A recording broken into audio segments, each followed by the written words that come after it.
ঘন ঘন বিশ্বাস করছে কদম্ব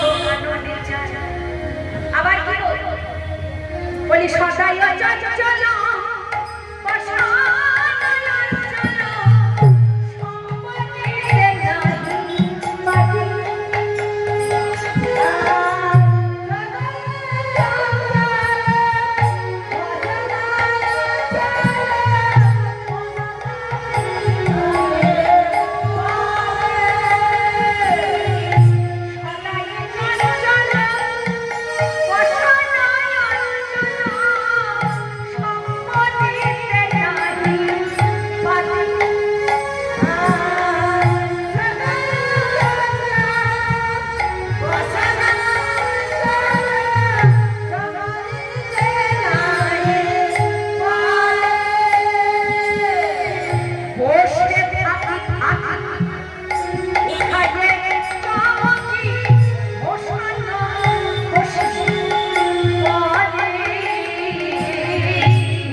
চন্ডী দাসে কয় কোনি পটু নয় থেকেছে কালিয়া বৈষ্ণবের শিরোমণি কবি চন্ডী দাস বললেন শোনো এ ফাঁদে পড়েছে গো ফাঁদে না পড়লে যে জন আমার কৃষ্ণ ফাঁদে পড়বে তার এমনই দশা হয়। এই দেখুন আমার মায়েরা, আমার বাবারা, আমার ছোট ছোট ভাই বোনেরা আছে যারা, আমার দিদি ভাই এবং দাদারা, বা আমার এই কমিটি দাদারা, বা যারা বয়স্ক বাবারা আছে, সারা গ্রামে সকল ভক্তদের বলছি সবাই ফাঁদে পড়েছে। কিসের ফাঁদে? কৃষ্ণ নামের ফাঁদে। ভগবান বললেন শোনো, যে একবার এই ফাঁদে পড়ার পরই আমি তার আত্মবস্তু বলতে কিছু রাখি না, সমস্ত কিছু কেড়ে নিই, আমি পথের কামাল করে দিই। আর গিয়ে বলি জানো, এইবার যাও তুমি দাঁড়ে দাঁড়ে মাধুগিরি করে আসো। কেমন স্বর্ণকারের কাছে যদি সোনা কিনতে যাওয়া হয়, সোনা কেনা হলো, হয়তো বছর তো হলো না, কিছুক্ষণ পর সেই সোনাটি যদি স্বর্ণকারকে ফেরত দিতে যাওয়া হয়, কি করবি? বাবা বলল স্বর্ণকার কি করবি না, সেই সোনাটা পুনরায় মুষ্টি পাথর দিয়ে দেখে নেবে সে সোনা নাকি নকল, কোন ধাতু বস্তু। তাই ভগবান তিনি ভক্তকে পরীক্ষা করে দেন, সমস্ত কিছু ঐশ্বর্য ত্যাগ করে পথের কামাল করে দেন। এই দেখুন আপনারা এখানে এসেছেন, কত কষ্ট করে বসে আছেন, হ্যাঁ, তাহলে আপনাদের কি কিছু নেই? আমার অনেক বাবাদের হয়তো 4 5 বাড়ি আছে, প্রচুর ধন সম্পদ আছে, কিন্তু বললেন শোনো, ইহ জগতের গাড়ি এটাই সম্পদ নয়। তাহলে সম্পদ কি? কৃষ্ণ নাম। কৃষ্ণ ধনের দিয়ে ধনী এ হয়েছে জগৎ শ্রেষ্ঠ ধনী। তাই ভগবান কি করে? সমস্ত কিছু ছেড়ে নেয়, সমস্ত কিছু ছেড়ে নিয়ে পথের কাঙাল করে দেয়, বলে যাও এইবার তুমি ভিক্ষা করে আসো। ভিক্ষা না করলে শিক্ষা হবে না। তাই সমস্ত কিছু ছেড়ে নিয়ে পথের কাঙাল করে দেয়, বললেন শোনো, কেউ যদি আমাকে চায় আমি তাকে কষ্ট পাত্র করে কষ্ট করে। তাই জানি একদিন দেবর্ষি নারদ ভগবানকে বললেন, ভগবান এই জগতের শ্রেষ্ঠ ভক্ত কে বলো তো? বলছি কেন? তোমার চাইতে ওই বৈষ্ণবধামে আমার প্রচুর ভক্ত আছে। দেবর্ষি নারদ বললেন, প্রভু আমি সারাদিন এই লীলাজয়কে নাম করি, আমার মতো না এই ভক্তবাসী কেউ করতে পারবে না। কি গো পারবে? আমি হচ্ছি শ্রেষ্ঠ ভক্ত। ভগবান বললেন, তোমার বড় অহংকার, তা যাই যাই। তা ভগবান বললেন শোনো নারদ, চলো না গো তুমি আর মাত্র তুমি মত্তধামে ভ্রমণ করে আসি। মত্তধামে গেলে কিছু তো খেতে পাওয়া যায় না, অভক্ত থাকতে হয়। বললি কেন? পাওয়া যাবে, আমরা মাধুগিরি করবো, চল চল। তাই কোনো মতে দেবর্ষি নারদ নিয়ে ভগবান মত্তধামে আসে। হাঁটতে হাঁটতে আসছে চৈত্র মাস, প্রচন্ড রোদ। তা ভগবান নারদকে বললে, ও নারদ আমি তা চলতে পারছি না। কেন প্রভু? আমার বড় পরিভাষা আছে।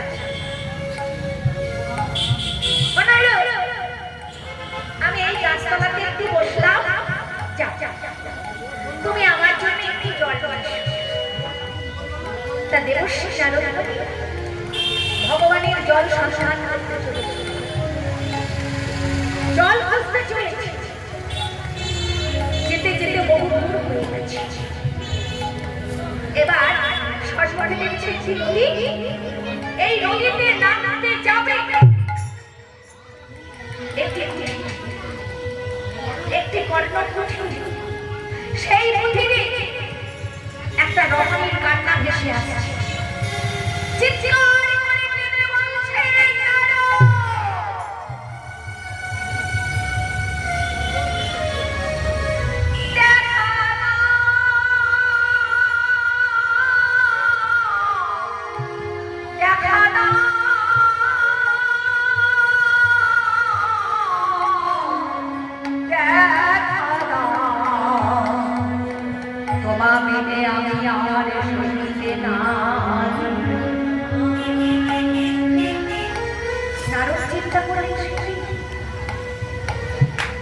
আমার নাম করছে কেন? কে বাবা? আমি তো ওই রমণীকে চিনি না।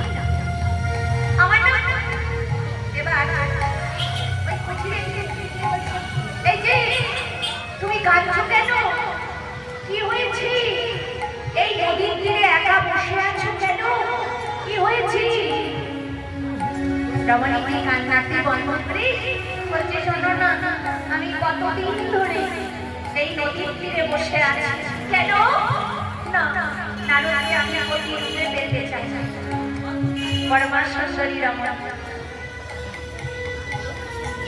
এই কলিযুগে দেবের অনবরত প্রাণ রানী মত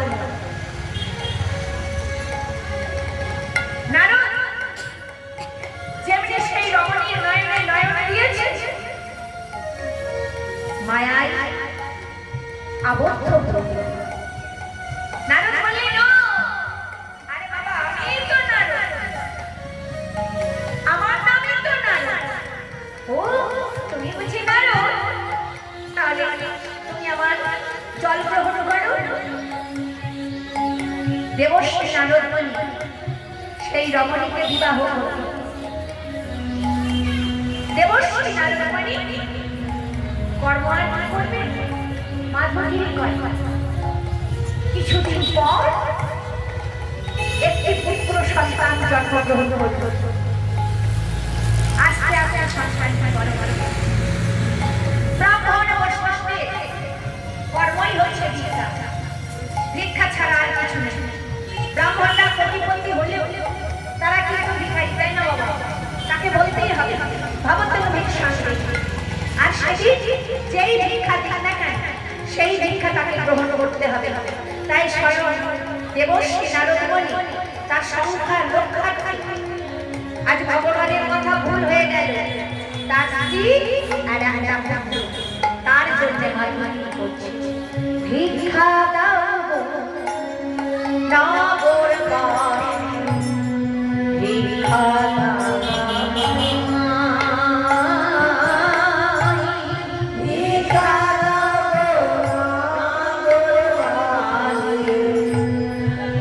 God.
এইভাবে কিছুদিন দিন যাপন করতে করতে আবার আবার একটি পুত্র সন্তান হলো।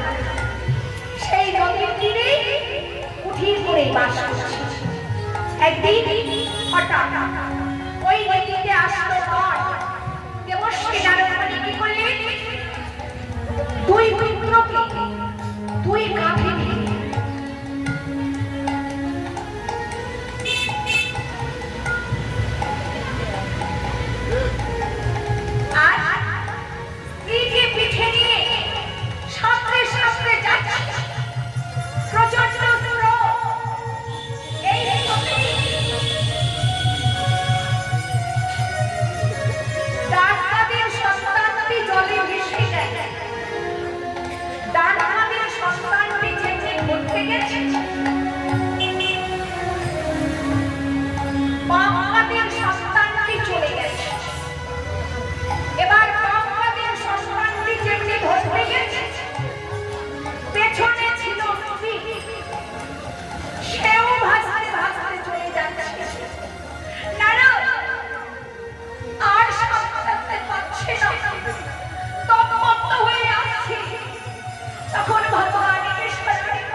তাই সখীরা বলছে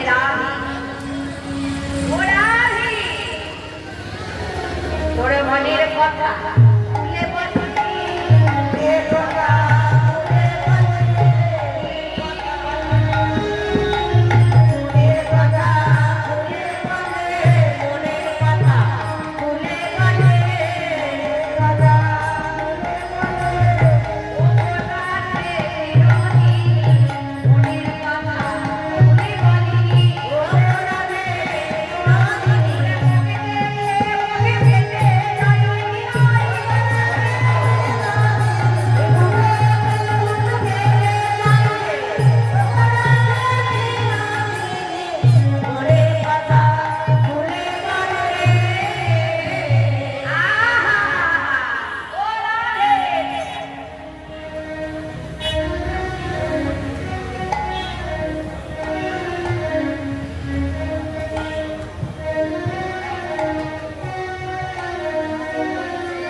রাধা কি হলো অন্তরে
বলিয়া